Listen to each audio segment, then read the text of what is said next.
Have you ever been in a room full of people, friends laughing, phones buzzing, conversations happening all around you, and yet somehow you feel completely alone? Like you're physically present, but mentally somewhere else. Like you're part of the group, but not really seen. If you've ever felt that, you're not weird. And you're definitely not the only one. Because here's the truth nobody talks about. Loneliness isn't about being alone. It's about feeling disconnected, even when you're surrounded. And today, we're going to understand exactly why that happens, and more importantly, what it actually means about you. Let's start with something simple. Imagine you're sitting with your friends. Everyone is talking. Someone cracks a joke.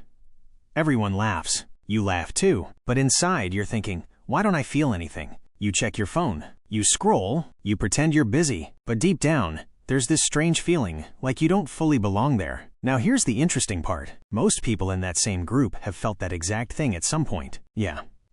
Even the loudest, funniest, most confident person. Because loneliness is not about how many people are around you. It's about how deeply you feel understood.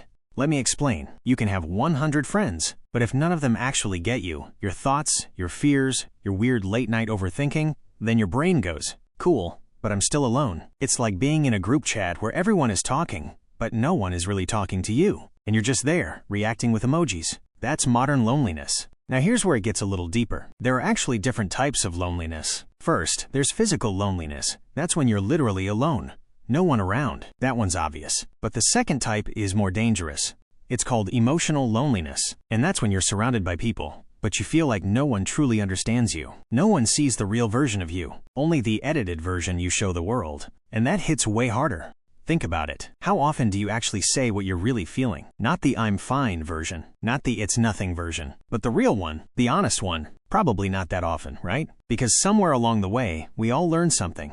If I show too much, I might be judged. If I say what I really feel, people might not like me. So what do? We filter ourselves. We adjust our personality depending on who we're with. We laugh at jokes we don't find funny. We agree with things we don't fully believe. And slowly, without realizing it, we disconnect from ourselves. And when you're disconnected from yourself, it becomes almost impossible to feel connected to others. That's one of the biggest reasons you feel lonely around people. You're not being fake, but you're also not being fully real. And your brain knows that. It's like wearing a mask for so long that even you forget what your real face looks like. And no one can connect with a mask. Now let's talk about something we all do. Comparison. You're sitting with your friends, but your mind is somewhere else. You're thinking, they're more confident than me. They're more interesting. They're funnier. I don't really add anything here. And just like that, you shrink yourself. You stop talking. You stop expressing. You start observing instead of participating. And the more you do that, the more invisible you feel. But here's the twist. No one actually pushed you out. You slowly stepped back yourself. Not because you're weak, but because your mind is trying to protect you from rejection.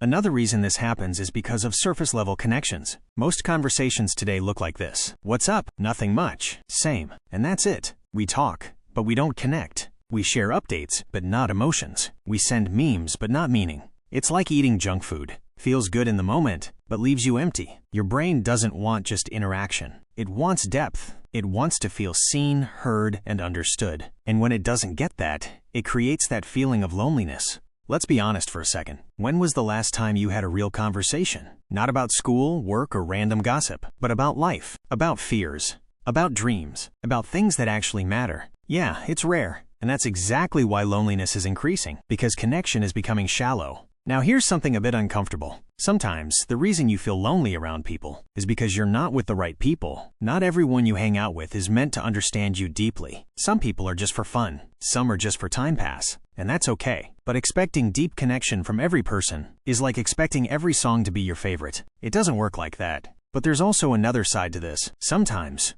the right people are there, but you're too guarded to let them in. You keep things light. You avoid deep topics. You don't open up.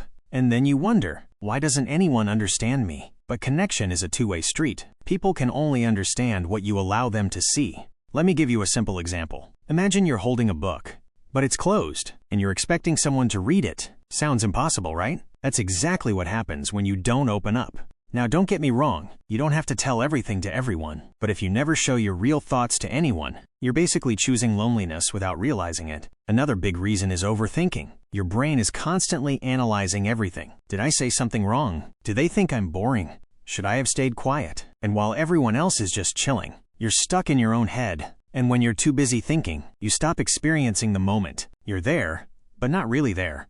And here's a funny thing. Most people around you are also overthinking themselves. They're not analyzing you as much as you think. Everyone is too busy worrying about their own image. It's like a room full of people trying to look confident, while secretly feeling awkward. Kind of ironic, right?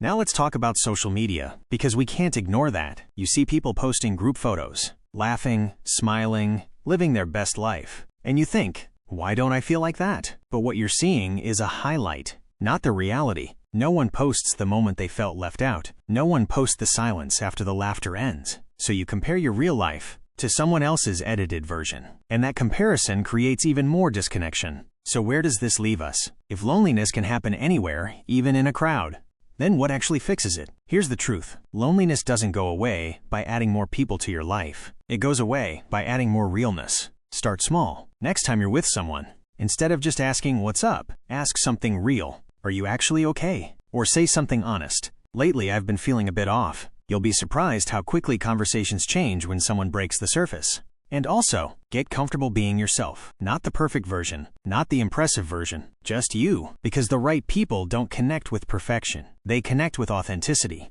And yes, it might feel scary. You might feel exposed. But that's where real connection begins. Not in comfort, but in honesty. Also, learn to enjoy your own company. Because if you can sit alone without feeling empty, then being with people becomes a choice, not a need. And that changes everything. At the end of the day, feeling lonely around people doesn't mean something is wrong with you. It means something is missing. And most of the time, that something is real connection. Not more noise, not more people, just more truth. So next time you're in a room full of people, and that feeling hits again, pause for a second and ask yourself, am I being real right now? Because sometimes the distance you feel from others is actually the distance you've created from yourself. And once you close that gap, everything starts to change. If this made you think even a little, keep that thought, because understanding yourself is the first step to never feeling alone again. Stay aware and keep questioning.